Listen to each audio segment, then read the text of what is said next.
కొంతమంది స్త్రీ పురుషులనే లింగ వివక్ష లేకుండా ఇద్దరూ సమానమనే భావాన్ని చిన్నతనంలోనే పిల్లలకు తల్లిదండ్రులు నేర్పాలని సిద్దిపేట జిల్లా మెజిస్ట్రేట్ స్వాతిరెడ్డి సూచించారు. సిద్దిపేట జిల్లా హుస్నాబాద్ ఐసీడీఎస్ కార్యాలయంలో మండల న్యాయ సేవాధికార సంస్థ ఆధ్వర్యంలో ఏర్పాటు చేసిన అంతర్జాతీయ మహిళా దినోత్సవ వేడుకల్లో స్వాతిరెడ్డి పాల్గొన్నారు.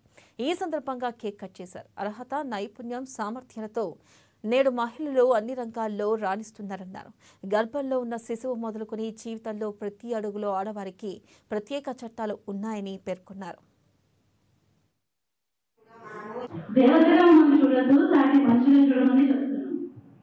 మేము దేవతలము కాదు, మాతృమూర్తులము, ఇంకొకటి అనే మాట్లాడే కీర్తులు కాదు. కావాల్సింది సమానమైన హక్కు కావాలని కోరుకుంటూ 2020 సంవత్సరంలో కూడా ఇంకా కోరుకునే దగ్గరే ఉన్నాము. ధైర్యంగా మాకు కావాల్సిన మాకు వచ్చింది అని చెప్పలేకపోతున్నాము.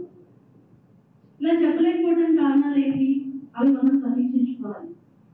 ఎందుకంటే మనం ఎవరో మనకు స్వేచ్ఛనివ్వాలి అని ఎదురు చూస్తూ ఉంటాము.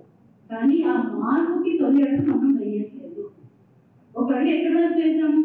ఇంట్లో ఉండే వాళ్ళు మనం చదువుకున్నాము, ఉద్యోగాలు తెచ్చుకున్నాము, మన ఆడపిల్లల్ని చదివిస్తున్నాము, అంతవరకు కొంచెం మారాము. అందరూ 100 మందిలో